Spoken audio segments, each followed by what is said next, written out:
In this lesson, we are going to take a look at some kite properties. So this is section 5.3, part 1. So let's just start off with a sketch. So I have a kite with segment KI and segment IT congruent to each other and obtuse angle I. So again, noticing this order, KITE, this is the way that the vertices are connected. And then I is an obtuse angle. So I'm going to start with that. And here's I. So if I place K here and T here, those are my two congruent segments that are indicated. And then I can finish off my kite with something like that. So by definition of kite, what other two segments are congruent? That would be KE and TE, because the definition of a kite is it's a quadrilateral with two distinct sets of consecutive congruent sides. So a rhombus technically follows the definition of a kite if we just say a kite has two consecutive pairs of congruent sides. But when we think of it as distinct pairs, that's what differentiates a kite from a rhombus. Although interestingly enough, there are properties of kites that apply to rhombuses, because of the fact that technically a rhombus has two sets of congruent sides, consecutive congruent sides. So in this kite, we are going to be investigating some things about angles and some things about diagonals. And so we are going to add some definitions to our definition list. I'm going to do the definitions on the back. So when we have a kite, we have four angles because we have a quadrilateral, but two of the angles are known as the vertex angles and two of the angles are known as the non-vertex angles.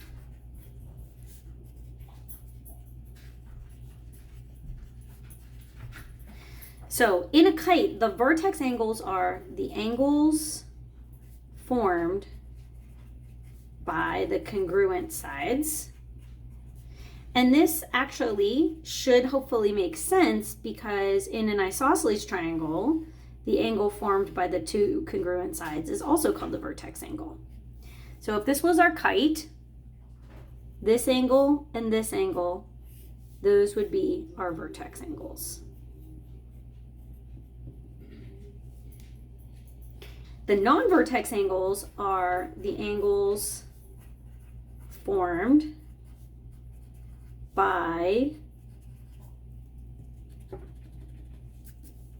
the non-congruent sides.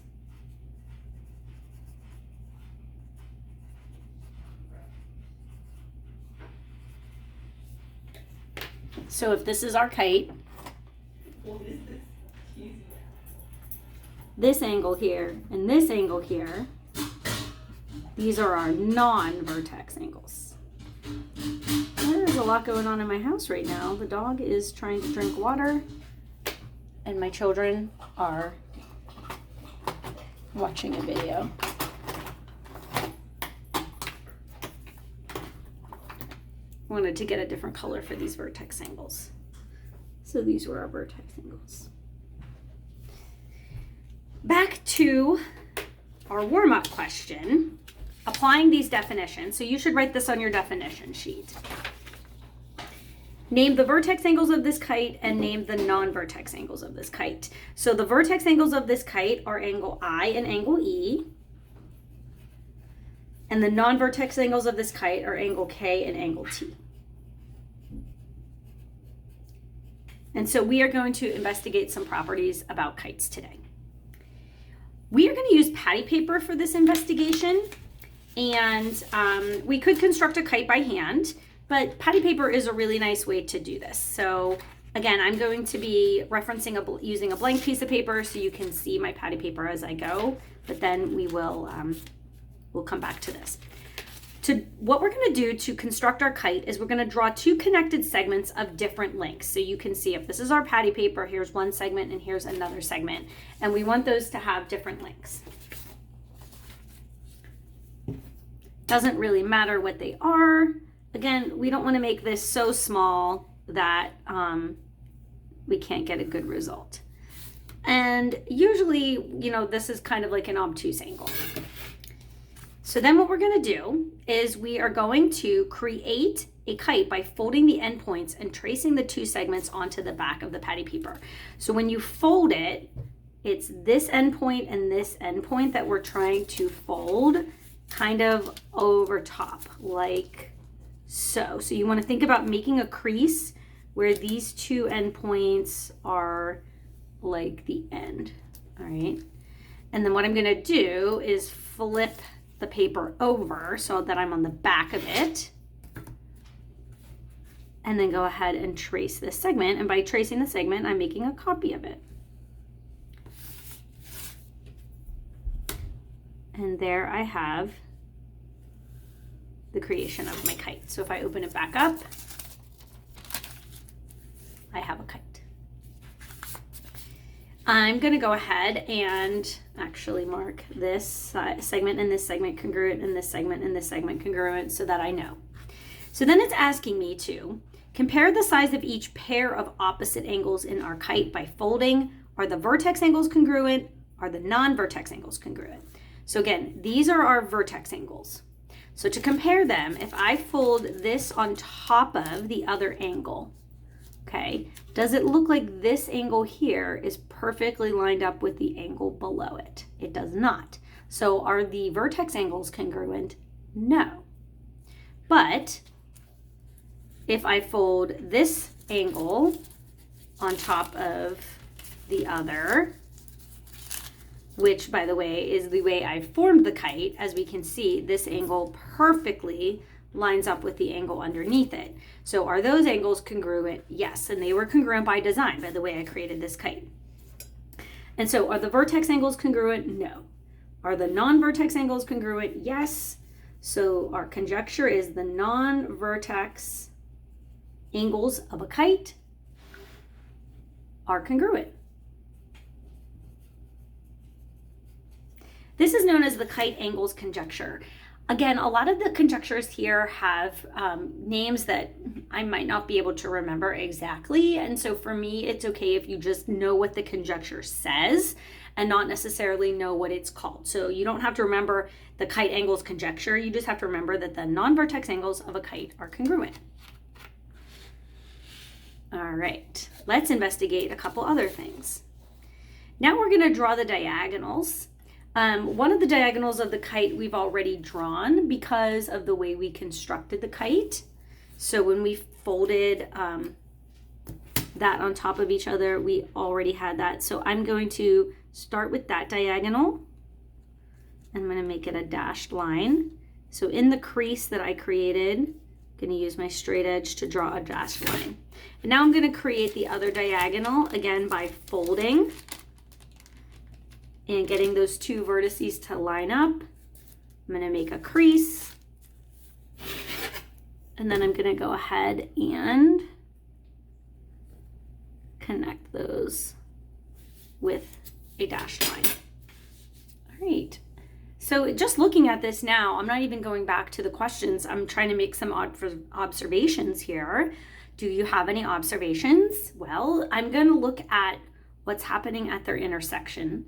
And I'm also going to maybe make some observations about the way the segments are intersecting each other. And so the question is, are the diagonals related? Share your observations. And so the first thing I'm noticing is the diagonals of a kite are perpendicular.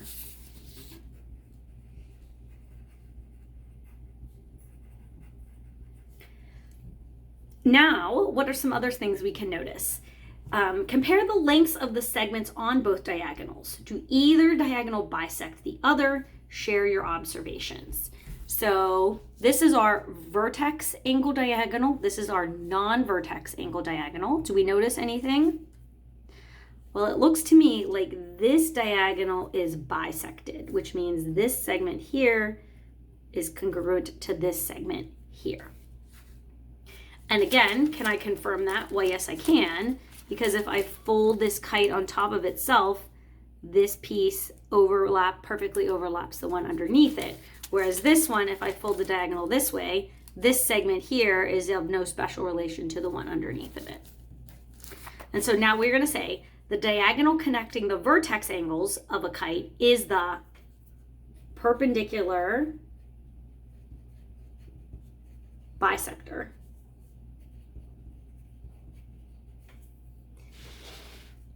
And then our final conjecture is to fold along both diagonals. Does either diagonal bisect any of the angles? Okay, and so when we say bisect the angles, we're talking about this angle here, this angle here, this angle here, and this angle here. So again, what's happening here and here tells us what's happening to this bigger angle. So if I fold my kite, again, remembering how I constructed it originally, these vertex angles are bisected by this diagonal. So this piece angle and that angle are congruent, and this angle and that angle are congruent. Well, can we say anything about this angle and this angle? Well, if I just kind of try to fold, it does not look like if I fold along here by the diagonal, this angle is not lining up with the angle underneath it, and I can't get them to line up. So no, those angles are not bisected. These angles are congruent to each other, but they're not bisected by this diagonal. And so what we would say, the vertex angles of a kite are bisected